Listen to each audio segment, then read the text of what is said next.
Greetings, I'm Sonny Fox. Tonight, a 1-hour Superstars Radio Network special. Yes Music, an evening with John Anderson, interviewed by national radio consultant Lee Abrams. We'll cover the entire history of Yes from the beginning to the present, from their first album to their present. It's a fascinating show, and we'll begin right after this pause.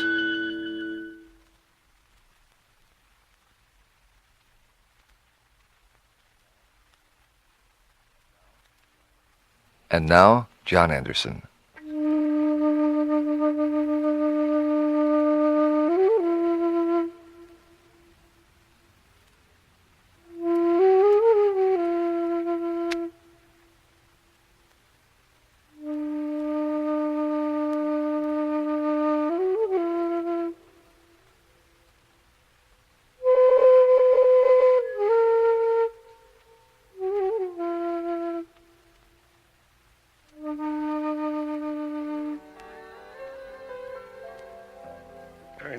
That's it. Beautiful. In your musical, let's say, infant, when you were a musical infant, your first record started giving you rushes, the first kind of record that moved you. What type of music or what type of songs? There was... I mean, this is back to grade school. Oh, yeah. Everly Brothers. Everly Brothers. Yeah, and Elvis and Eddie Cochran. And generally the Everly Brothers because of the kind of harmonizing and the melody lines and things like that. And Bing Crosby. That's just odd because you think John Anderson must have been Stravinsky when he was 6 or something. Oh, really? It would have been tremendous to be aware of that. I always liked to listen to kind of very emotional classical music because I'd listen to it by the radio. And go through this kind of dying routine. You know, any heavy kind of romantic music, I always used to kind of crawl up into a ball and just kind of try to disappear into the music because it was... It would have been wonderful, I guess, to have that kind of musical depth at an early age. Oh, right. How about the early, what I call orchestral groups, Vanilla Fudge and Nice? Were they much of an influence? Totally, yeah. Totally. I think Vanilla Fudge's first album was such a breakthrough for a band like that, and it was a very strong influence on a lot of people in so many ways at that point in time when the kind of things were developing towards the end of the 60s at that time. About 68 I think Vanilla Fudge came with the album, and it was so well orchestrated in a way that it set a lot of people going off on these kind of ideas. And the Nice, again, they used the actual classics to reproduce on stage, and because they were classic pieces of music anyway, just to hear them in a club was heavy. Yeah. It was a real exciting period. 68. Yeah, about 67, 68. How about the Beatles when they sort of transferred from the rock into the more conceptual stuff like Sgt. Pepper? Well, I think that had such a heavy... That started it all, I guess. Really? Well, the Beatles initially got a lot of people out of the kind of possible mundane situation to get into going seeing bands, being in bands, and going seeing groups and being in groups. And it was like... that revolution that they were always hinting at was happening, and they were kind of the actual pushers of that. Yeah. And they were front runners along with a lot of other fine kind of musicians of the time. You know, the Beach Boys and Stones, Zappa, all pushing. But the Beatles were like a strong pinnacle for millions of people. And for thousands of musicians, millions of musicians. What were your early groups? Warrior and Gun. I hear that sounds violent. Oh, right. The Warriors, they were kind of a band from the hometown. And we were a very well-rehearsed band. And we did the Beatles like the Beatles. And we did the Stones like the Stones. And Four Tops like the Four Tops and Beach Boys like the Beach Boys as much as we could, because that was the early training you get into to... Yeah. and very exciting times, very youthful, kind of whizzing around in broken down vans and things for about 5 years, touring Europe and so on. At that point in time when we were in Germany, I decided to leave the band, and I wanted to travel around the world at the time. I wanted to go off and seek my kind of existence somewhere else. When I came back to London, I started looking for a group to work with. Having seen so many groups in London, there was one group called The Gun, and they were just reforming again. They'd been together as a band for about 2 years, and then they were reforming again. So I got involved for about 2 months, and that was all really. We did 2 gigs, very exciting gigs. We played once with the Family, and once with the Who. It can't be bad. I mean, they were big. I mean, the Family was a very big English band, and for a long time. Rick Rex band, wasn't it? Yeah. Now, you always hear these stories about Yes fans, about you were a bartender and you met Chris Squire in a club. Yeah. And that was the beginning of Yes. Right, in some ways it was. By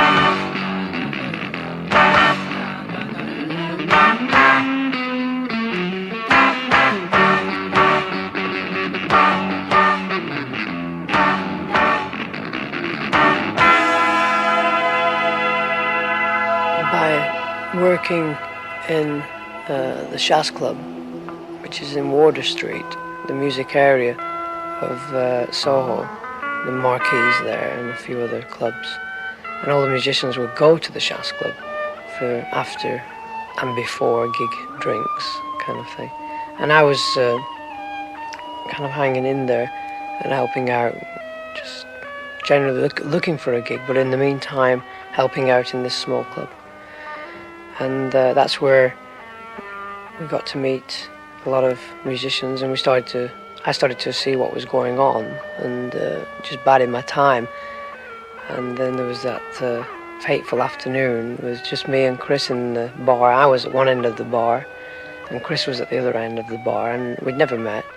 And my friend Jack Barry, who now runs the Marquee Club, as it happens, he was managing that Shas Club.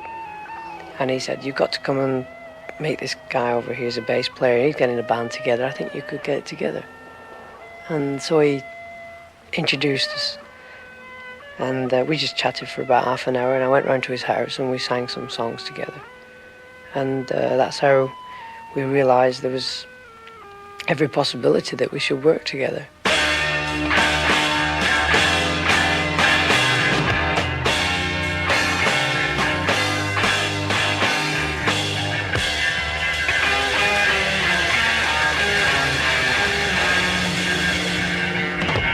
Amazing. Who was the next member to join the band? If I remember, Tony Kaye. All right. How did you find Tony?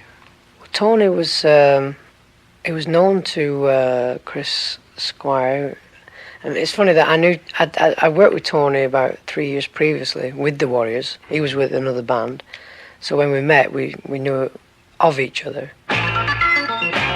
Started rehearsing down in Shaftesbury Avenue. It was a small cafe. It was in the basement of a cafe, and the cafe was called the Lucky Horseshoe.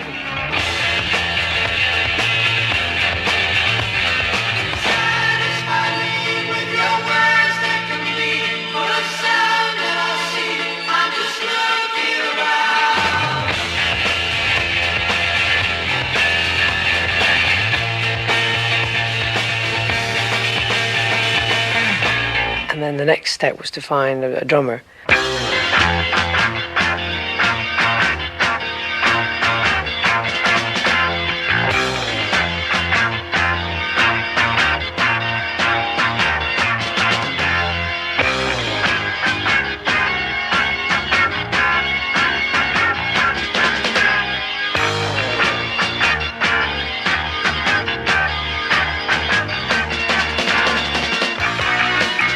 We saw an advertisement in the Melody Maker for a drummer.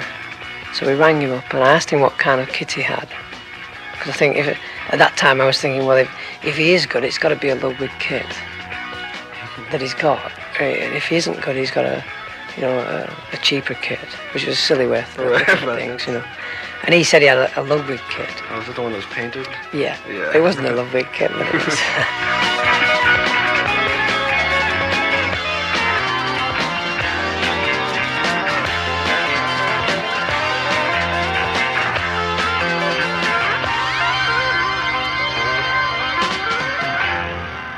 That was Bill, and Peter Banks came along. It was a friend of Chris's.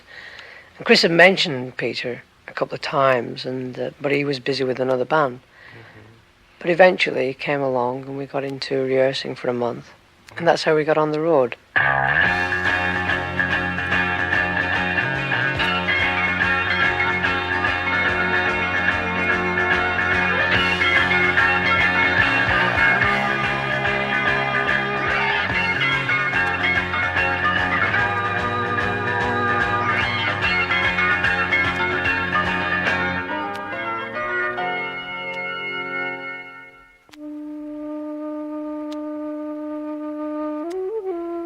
Yes Music, an evening with John Anderson.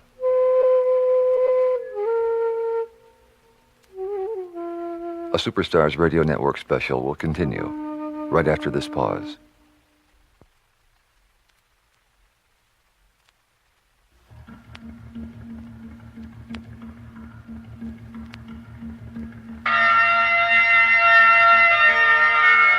Back in, I guess it was 69, we first heard Yes, back in high school, I guess it was. Everybody thought, God, where are these guys at? Wow. Were you, as a band, sort of part of the whole psychedelic drug trip back then? You know? Not as a group, no. I think individually we all went through our changes in the 60s. Mm-hmm. Each member of the group had dabbled, as you say, in various kind of things. I think that's what made us, because we were all pretty seasoned professionals at that time. We'd all been in the game for about 6, 7 years, 8 years maybe, and it just seemed natural to work hard, to get into a lot of entertainment side of things, musically and staging and everything. And that's possibly how we felt, well, there's so many bands are getting together and splitting up. Well, we're going to get together, we're going to work hard, so we've got something there.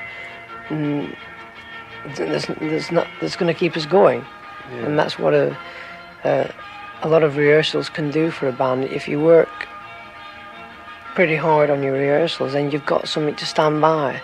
You can all look at it and say, well, we've created that, let's stick to it. Yeah, I was just always curious, because I'll never forget those early days when we first heard Yes. That's so imaginative. Jeez. Where did they get that? The first album, Yes. Who was Paul Clay? Is that the guy who produced it? Yeah, he was a guy that was introduced to us via Atlantic Records. When we first signed to Atlantic Records, we'd heard about what producers could do for a band, and George Martins of this world were very few and far between. So when we were introduced to Paul Clay, we just accepted the fact that he was a producer and he was going to help create the eventual sound on the record and so on. And to go in a new group into studios and do an album, first album, is always so exciting that you just wound up in the whole thing. And that's the way it came out, that there could have been a lot more sound production, but basically it was what we were at that time. We weren't over sure about what a producer's job was, so we accepted whatever happened. And in retrospect, when we look back at that time, a little bit more musical help, recording-wise, would have helped a lot. It was fresh in a way. How long were you together before you recorded that? About 6 months. Really? Did you feel comfortable with the final product? We weren't sure. Again, we weren't aware of what better things could come out because we weren't shown anything better. We accepted it, and obviously, when you put it next to another record, you think, "Gosh, that isn't really a good sound." So that's one of the things that we felt later. But at the time, it was all that we'd heard of ourselves on record. So it was exciting.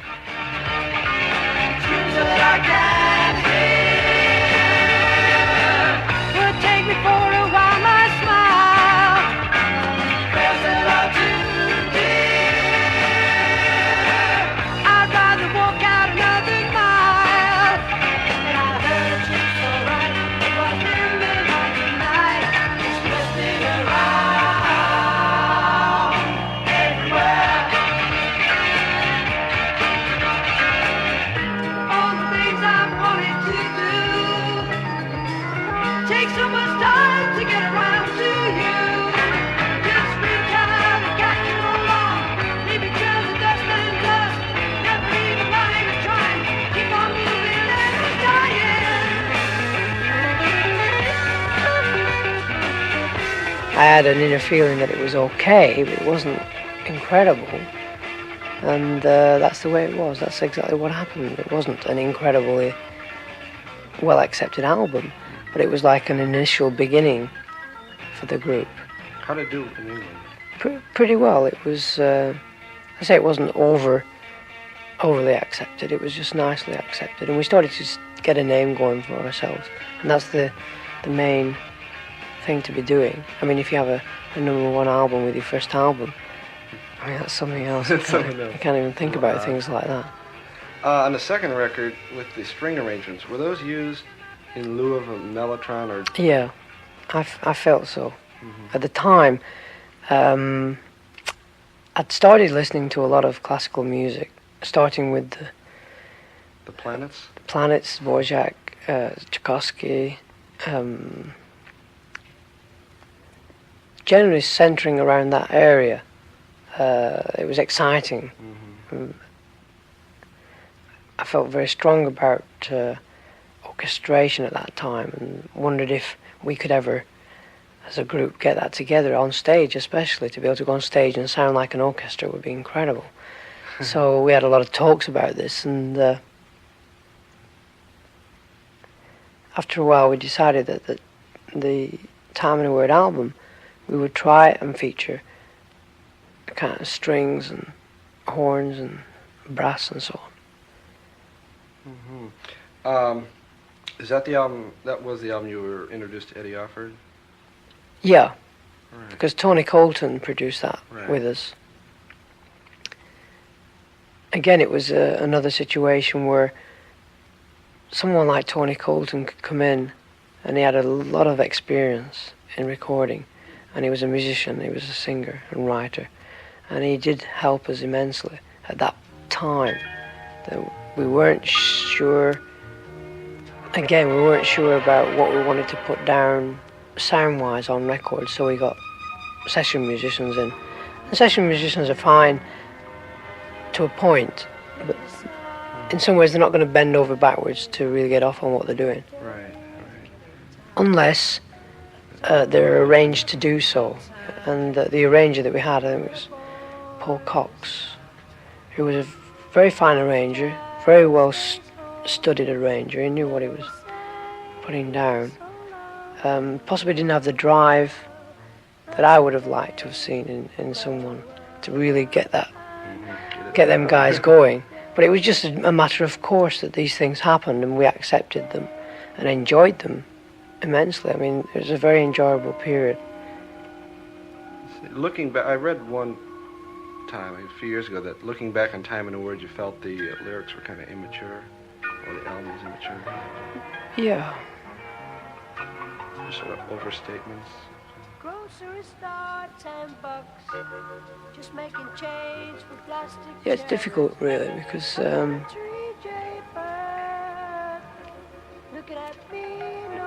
got to start somewhere. You got to start putting your thoughts down.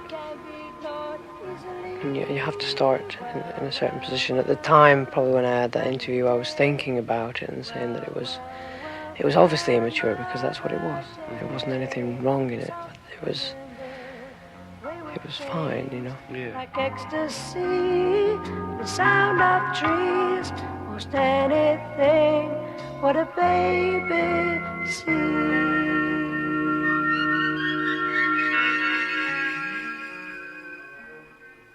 Did you go through some sort of psychological resurgence in that era? Because the lyrics seem to reflect that, just so positive. Yeah, just a definite realization that things were available if you want to work for them, and they were there, and there was a kind of definite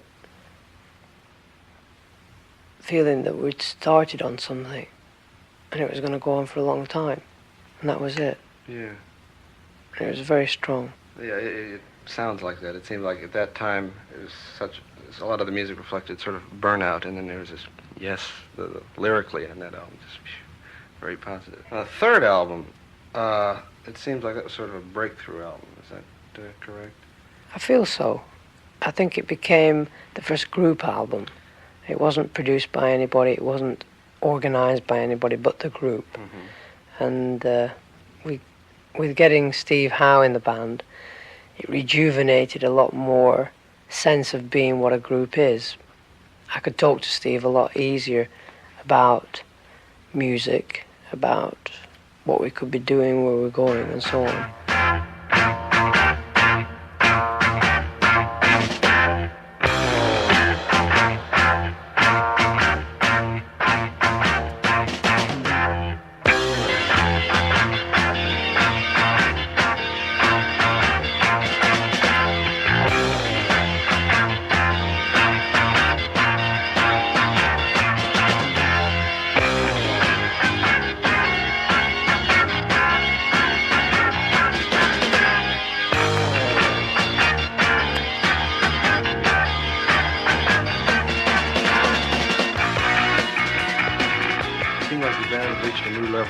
Technology with that album. Yeah, we basically Eddie Offord came along, and we got together. We'd been in the country for 2 months rehearsing the album, and the big upheaval in management and Peter and everything. Our first kind of guy who leaves the band, and there was a big upheaval with management at the time. And we were left stranded on our own, and it felt like we were stranded, and it made us more solid as a group, and we didn't rely on anybody.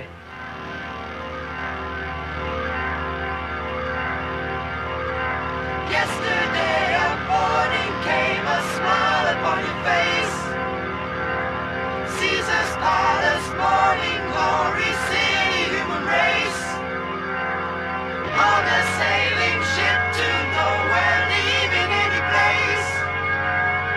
If the summer changed to winter, yours is no disgrace.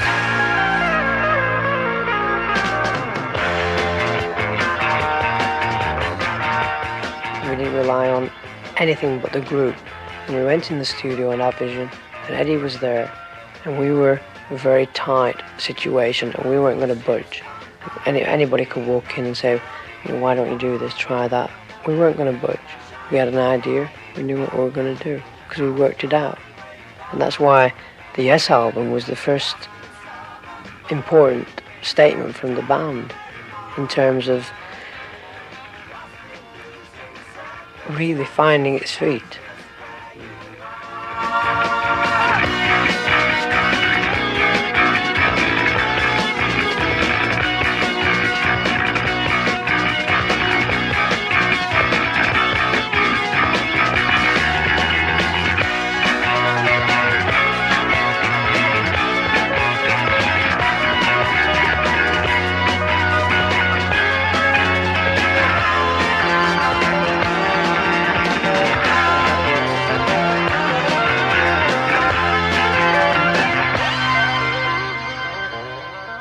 That album seemed to have a quality I just personally call cinematic rock. Like you could close your eyes and listen to Starship Trooper, and you were flying through space.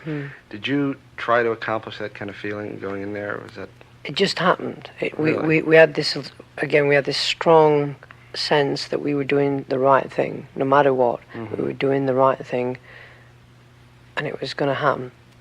Whether people was going to buy it or not is another thing, but we knew we were doing something, and it was happening. Excellent. And we didn't rely on a producer, arranger, or anything. We just relied on the band as a group of musicians, and it was there.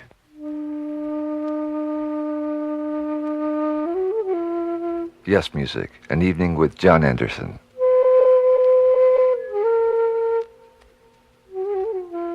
A Superstars Radio Network special will continue right after this pause. Let's take Starship Trooper. What kind of environment did you write and construct that song in? I'm just trying to think, really. It was... Because just personally, and I know a lot of my friends are into yes, just like Starship Trooper, especially when that first came out, it was like just like as revolutionary to music as 2001 was to film. It was just, God, what is this?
Lyrics started to come out without too much thinking about it. They seem to write themselves. I mean, it's crazy to say that, but that's what happens after a while. You write a lot of lyric, and I was writing about my inner self's vision of myself. And interpreting that each person has this soul, if you want to call it a certain thing, that has seen everything that that person is and knows everything about that person. And that's when I sing, though you've seen me, please don't tell a soul. What you can't see can't be very whole. You don't have to tell me. I understand that you know, but I'm not to know. Do you understand that? I mean, it's that's where it came from, and it became a very spacey kind of thing, where there is a messenger within you that is always interacting with the life form.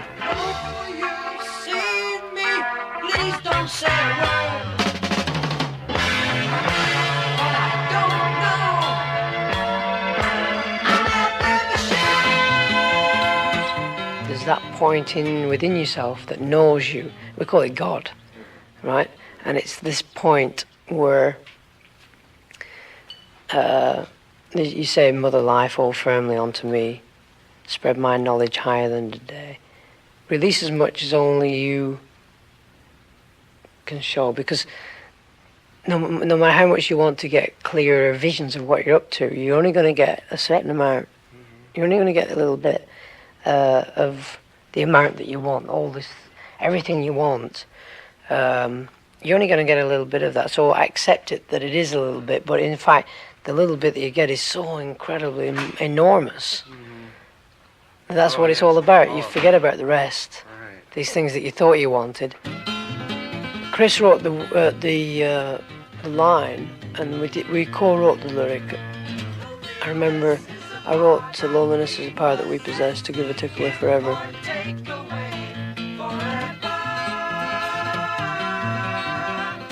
And Chris wrote, oh, I know that can be shown by your acceptance of the facts they're shown before you.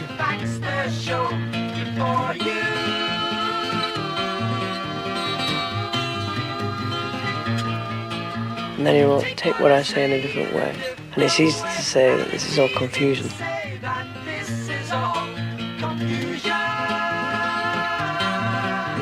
And then I think I wrote, as I see a new day in me, I will also show it you, and you may follow.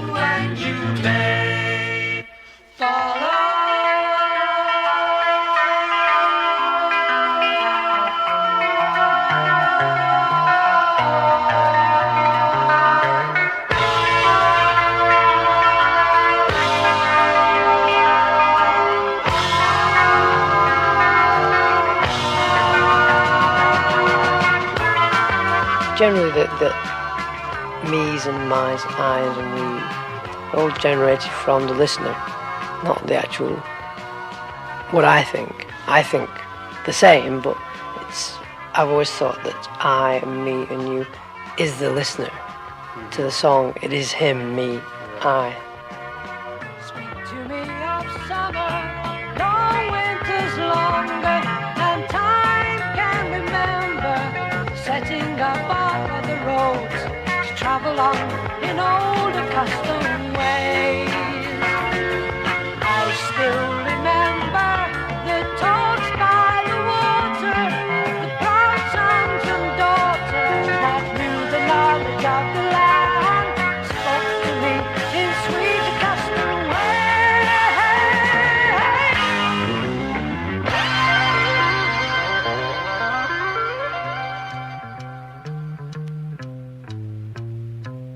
Yesterday a morning came, a smile upon your face. Caesar's palace, morning glory, silly human race. On a sailing ship to nowhere, leaving any place. If the summer changed to winter, yours is no disgrace. Yours is no disgrace. Yours is no disgrace.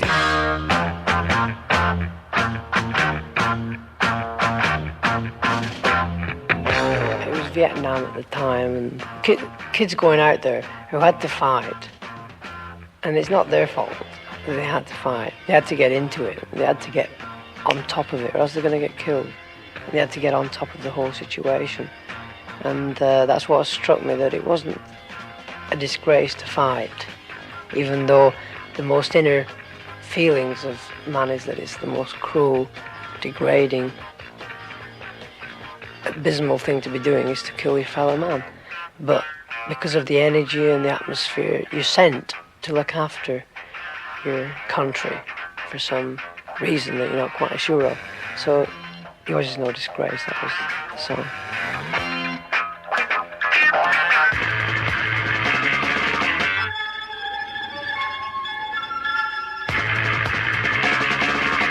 We were searching for a mood player, Right. and Tony wasn't quite into that side of things at the time, hence Rick, because Rick was already tampering with Moog and Mellotron, and we needed, as a group, we needed those colours to come along. To evolve. Were you were already recording Heart of the Sunrise when the switch came? Yeah. What happened there? It was just Click, click, click. Tony couldn't quite get the feel you were calling. It was just a situation where we discuss things, we discuss ideas, and if things aren't followed through, then you have to question why they're not following through. And if we can't come up with an appropriate meaning behind the question, the answers as to why we can't use mellotron and moog, then there must be something missing, and we have to find that missing thing. And if it needs that we find that missing thing by finding another person to explain the missing thing, then that's what it has to be. How did you come across Rick? Were you hip to the Strawbs, or was it just... Not really. We played a gig about 6 months before we met Rick again, and he was playing, and he was young and very energetic, very talented, a kind of budding star in a way. Everybody was getting off on him very much, you know, as a keyboard player. And Steve and Chris had met him on occasions, and they'd mentioned that we could get together with Rick and have a chat and see what he thought about the idea.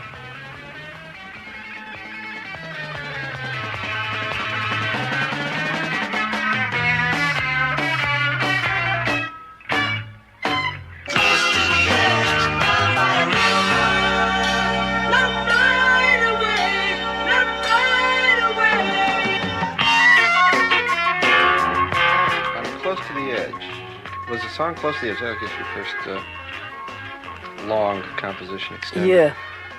Is that about Siddhartha? Well, it's based on various things that were happening at the time. I was reading Hermann Hesse. The band was collecting a lot of material that could all fit together nicely and neatly without too much effort. Hence the idea of doing a long piece. A long composition. So it just seemed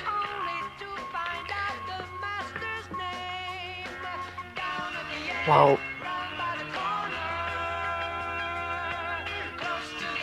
I was reading Siddhartha Journey to the East Damien, things started to formulate as to an idea for a long piece of music. And me and Steve sat down one day and started working out initial ideas, and then Chris came along, and we all got very involved in it.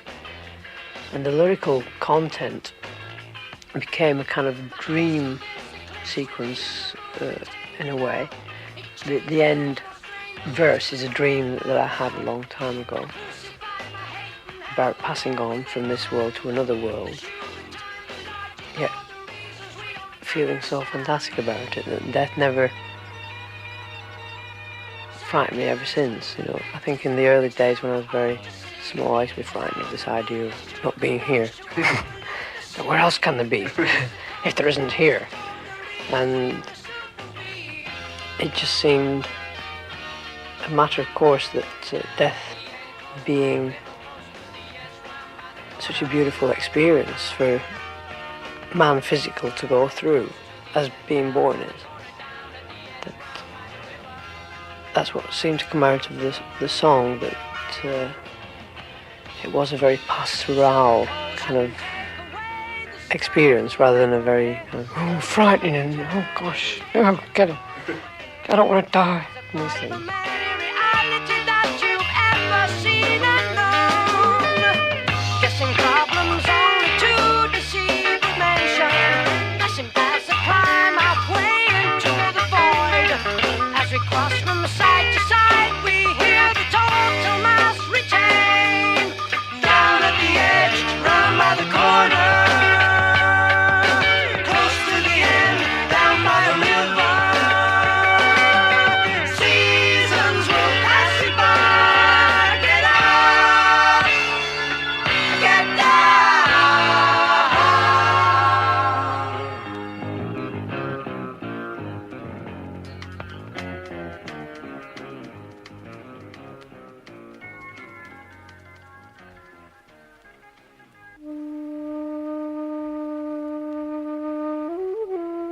Yes Music, an evening with John Anderson.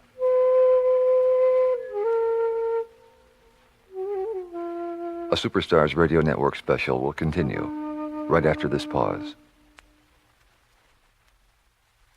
Dawn of a lifeline between the silence and soul sources, chased amid fusions of wonder, in moments hardly seem forgotten. Colored in pastures of chance dancing leaves cast spells of challenge, amused but real in thought. We fled from the sea. Oh, dawn of thought transferred through moments of days and the searching of revealing corridors of time-provoking memories, disjointed but with purpose. Craving penetrations of the links with the self-instructors, sharp and tender love as we took to the air a picture of despair. Dawn of our power, we amusingly descending as fast as misused expression, as only to teach us to reveal passion, chasing latent corners, and we dance from the ocean. Dawn of love sent within us, colors of awakening among the many want to follow. Only tunes of a different age, as the links stand our endless caresses for the freedom of life everlasting.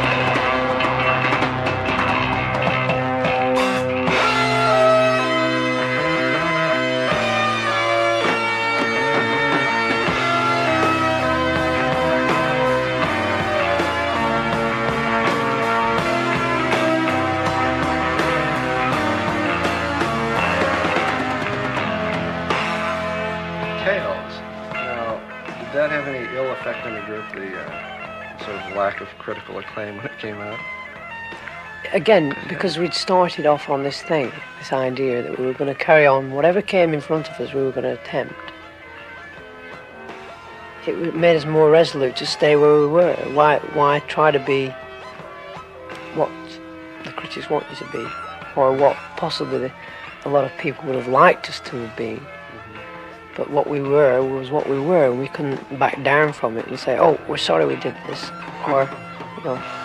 And it was a great experience, and that is coming out in the present time, that it was a very exciting experience to go through making a piece of music.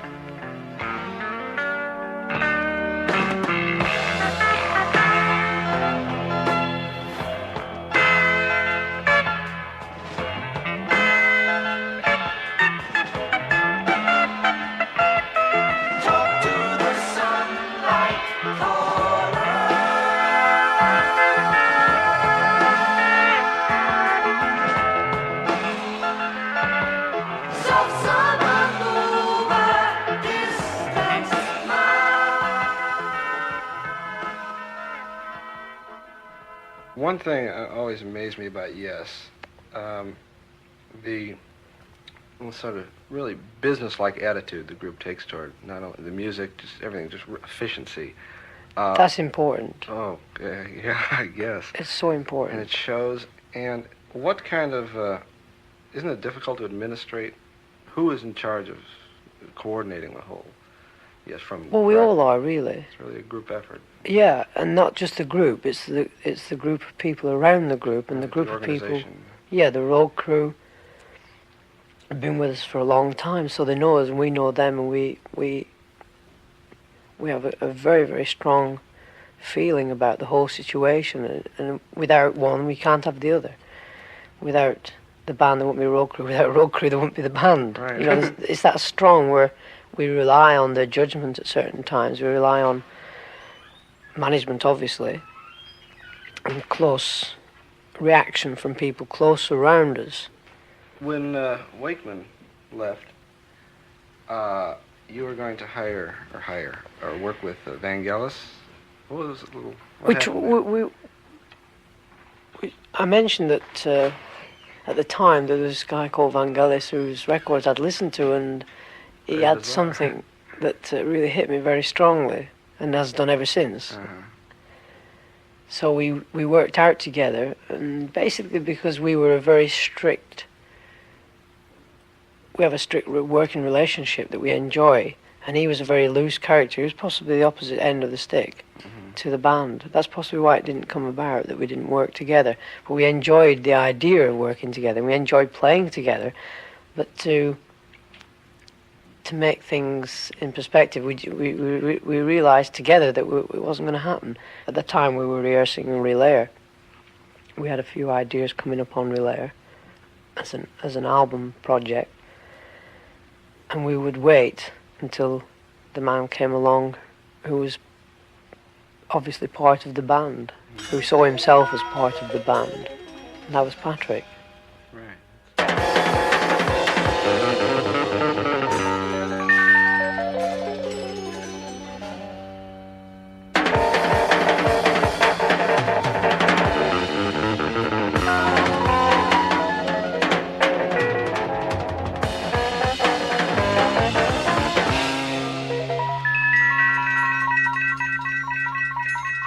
The Relayer album is interesting. Gates of Delirium is War and Peace. Sort of, yeah. Yeah, it was the initial thing again, because having attempted a kind of war theme earlier on in the development of the band, it seemed, with the advent of the possibilities of using electronic sounds and various other things that we developed through topographic, that we had to get into some kind of exploration, still more exploring to do in that field of trying to create a picture, a kind of canvas in a way. So Gates of Delirium became the focal point for a picture.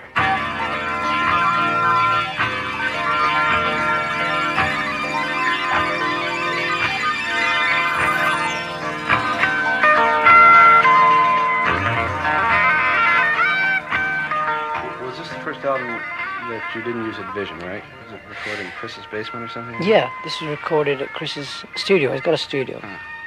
And this was a fine kind of arrangement because we didn't have to worry too much about time, the time factor of studios, where you don't want to overstay your welcome in a studio, because a studio has a certain vibrance. And if it's your own, you feel a lot more relaxed and a lot more encompassed by your own energies. Right. And when we were doing topographic, we had a lot of problems with the first 24 track that was installed in Morgan, and we had a lot of problems. Yeah, we had a lot of problems with the 24 track machine. Periodically, every week, there was something going wrong, which slightly put us out of motion. But yeah, accepted after a while. And by the time we got to Chris's equipment, it was working fantastically well. And the band was again rejuvenated to finish the album, do the album. We found the missing link to keep Yes on the move.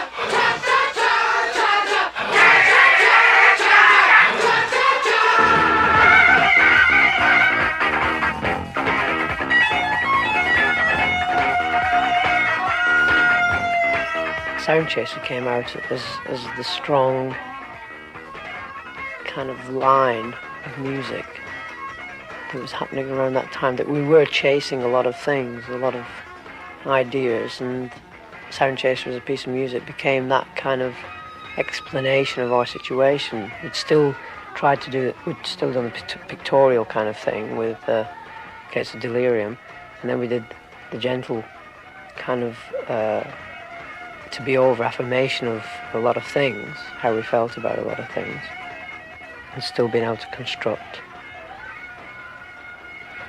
And Sound Chaser was a kick in a slightly different direction.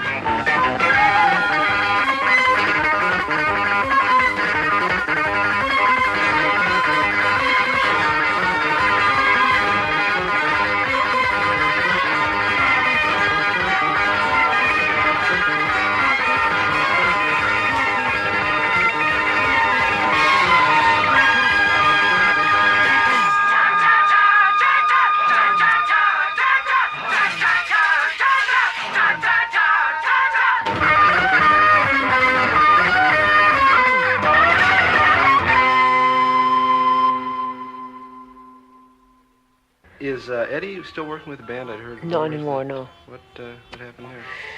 Well, Eddie helped us immensely along the way. He started wanting to work with other people, obviously feeling that he had a little more to offer other people as well as Yes. And in a sense it was an amicable agreement that we would part company. We never stated how long for. We just said, okay, well, you go off and do what you feel you want to do. It is no lie to see deeply into the future. Imagine everywhere you're close and where you dare to stand so cautiously at first and then so high. As he spoke, my spirit climbed into the sky. I needed to return to hear your wondrous stories. Return to hear your wondrous stories. Return to hear your wondrous stories.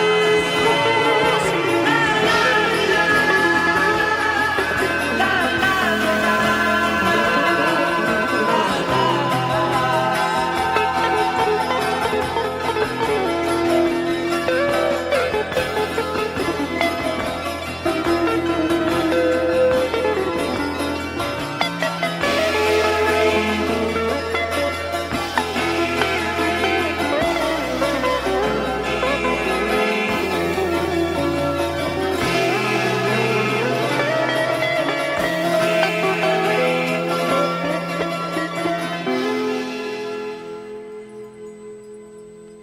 Now, one thing I liked about the live presentation is it's so surreal. It's just like Yeah, especially whereas yeah. the other night. Theatre is kind of the want to put on theatre as well, a good visual along with the music. It just enhances the evening rather than. It's not trying to cover up anything. It's not trying to say, well, we'll have the big show because the music isn't really getting over, or vice versa. It's a complete theatre idea that I've always felt was going to happen anyway Right. with the band. Well, it just enhances the whole thing. Where I was sitting the other night, it was just like, there's Yes, and the music is great, and the visual is Yeah, great. hopefully they complement each other. Really There's, do. there's kind of there's something always to see, and there's always something to hear at the same time. And if it's done well, then you're getting it together. You know, we hope we do it well. We try to do it with as much taste as possible, and it helps because it won't be seen again. Right. And it's been seen for the last 3 years we've been on tour. It's been a different staging, and it's just imagery that won't be seen again, and it's worthwhile if you can. It costs a lot of money to do it, but that's what the heck. Right. I mean, it doesn't matter so much as long as we can keep going, that we can put on these kind of shows that do leave some kind of statement and image in the mind of the people that see us and hear the band.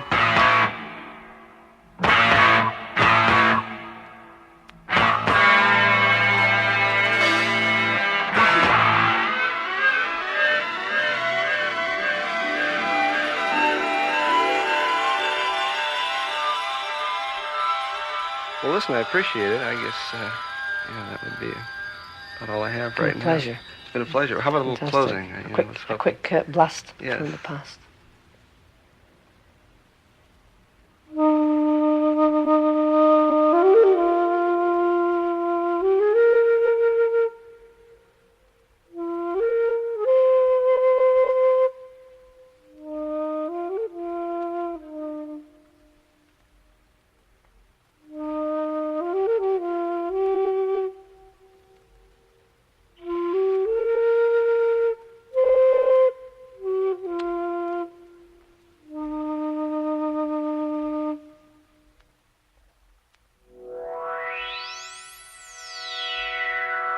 You've been listening to Yes Music, an evening with John Anderson, interviewed by national radio consultant Lee Abrams. We hope you enjoyed it. I'm Sonny Fox. Thanks for joining us.